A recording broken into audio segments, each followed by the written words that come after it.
दोस्तों, क्या आपको पता है ज़ॉम्बीज़ के बारे में?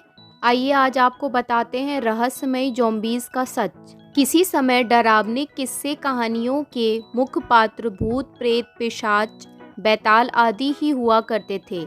समय बदला, पात्र बदले और दंत कथाओं, लोक कथाओं एवं आज की आधुनिक फिल्मों से होता हुआ इन पात्रों का व्यवहार भी बदला। मानवीय कल्पनाओं के असीमित संसार में अब डरावने किरदारों ने नया रूप लेना प्रारंभ कर दिया है और ये प्रक्रिया 1-2 सालों में नहीं बल्कि पीढ़ियों से गुजरती हुई पूरी होती है। यदि हम अपने आसपास नज़र डालें तो हमें ये बदलाव दृष्टिगोचर हो सकता है। आज की पीढ़ी का बच्चा किसी भी अन्य डरावने मनवेतर प्राणी की तुलना में आपको ज़ॉम्बीज़ के बारे में अधिक अच्छे तरीके से समझा देगा। ज़ॉम्बीज़ का मतलब क्या होता है? ज़ॉम्बी हैती देश से आया एक शब्द है। उत्तरी और दक्षिणी अमेरिका के बीच फैले हुए कैरेबियन द्वीप समूह में लगभग 28,000 वर्ग किलोमीटर में फैला हुआ है। एक देश हैती जिसकी वर्तमान जनसंख्या 1 करोड़ के आसपास है, सन 1804 के करीब दुनिया के सामने पहली बार एक स्वतंत्र राज्य के रूप में सामने आया। इससे पहले उस पर फ्रांस का आधिपत्य था। जब एक मृत मानव शरीर एक चलती फिरती जिंदा लाश की तरह व्यवहार करे तो उसे ज़ॉम्बी कहते हैं। इस पात्र को अपने कई विदेशी डरावनी फिल्मों में देखा गया होगा। प्रसिद्ध डरावनी फिल्मों के निर्माता जॉर्ज ए रोमेरो को कौन नहीं जानता। ज़ॉम्बीज़ पर उनकी प्रसिद्ध film Night of the Living Dead Richard Matheson की उपन्यास आई एम लीजेंड से प्रेरित थी। इस उपन्यास से प्रेरित इसी नाम पर ज़ॉम्बीज़ पर आधारित एक और फिल्म भी बन चुकी है जिसमें मुख्य भूमिका विल स्मिथ ने निभाई थी। हैती की दंत कथाओं में ज़ॉम्बी उस चलते फिरते मृत मानव शरीर को बताया गया है जिसमें एक विशेष तरह से अभिचार कर्म से जान डाल दी गई हो, लेकिन उसमें किसी भी तरह से एक स्वतंत्र सोच, बुद्धि, विवेक काम न करता हो। अक्सर उसको नियंत्रित करने वाला वो तांत्रिक होता है जिसने अभिचार कर्म से उसे जीवित किया हो। तो मुख्य रूप से ज़ॉम्बीज़ का निर्माण करना एक तांत्रिक प्रक्रिया है। इतिहास में इससे मिलता जुलता एक और पात्र है गॉल। ज़ॉम्बीज़ जैसे ही व्यवहार प्रदर्शित करता ये पात्र अरेबियन दंत कथाओं में पाया जाता है।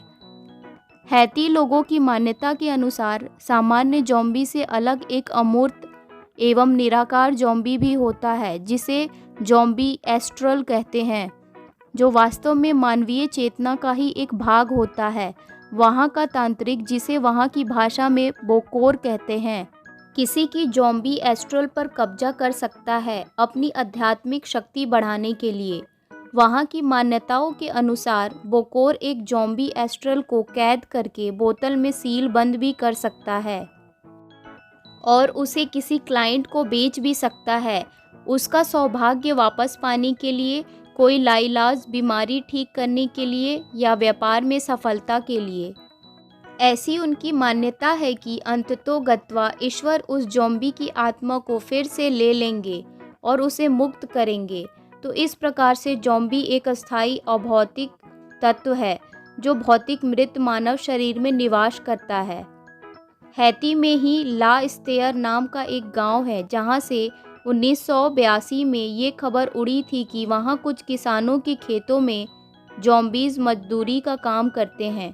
एक बंधुआ मजदूर की तरह इसी ला स्तेयर गांव के रहने वाले क्लेविरोस नार्सिसे ने अपने मृत्यु के 20 वर्ष बाद वापस आकर गांव वालों को एक ऐसी हैरत वाली बात बताई जो आपको भी ज़ॉम्बीज़ के बारे में दोबारा सोचने पर विवश कर देंगी।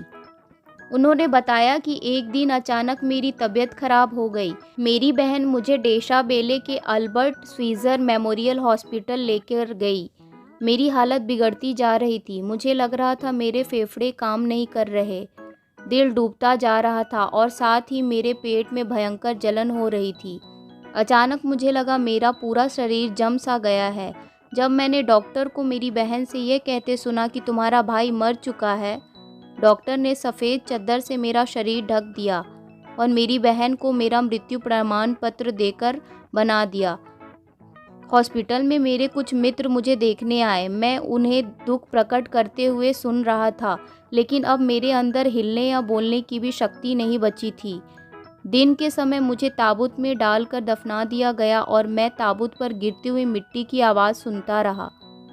रात को 2 आदमियों ने मुझे मेरी कब्र से निकाला। कब्र को मिट्टी से पाटकर और पहले जैसी बनाकर वे लोग मुझे रस्सियों से बांधकर एक खेत पर लेकर गए, जहां पहले से ही 100 से ज़्यादा कथाकथित ज़ॉम्बी बंधुआ मजदूर की तरह काम कर रहे थे।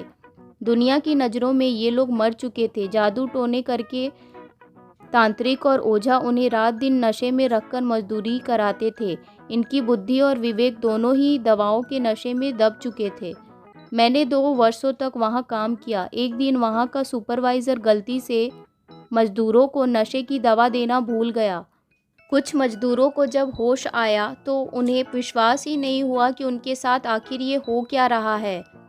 विद्रोह करके सुपरवाइज़र को मारकर हम लोग वहाँ से भाग निकले।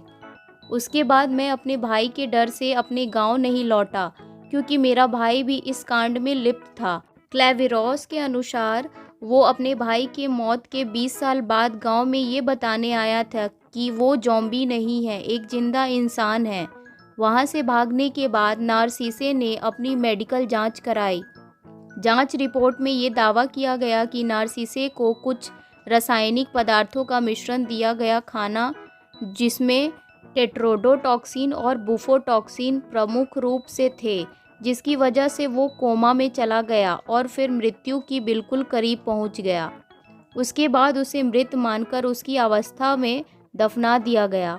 किसी भी निष्कर्ष पर पहुंचने से पहले हमें क्लेवेरोस की बातों के सारे पहलुओं पर गौर करना चाहिए, क्योंकि कई बार जो दिखता है वो वास्तव में हुआ नहीं होता। हम जिस माया का आश्रय लेकर यह जीवन जी रहे हैं, ये चराचर जगत, अखिल विश्व ब्रह्मांड उसी माया का एक वृहत्तमय जाल है, जिसे समझना बहुत ही कठिन है।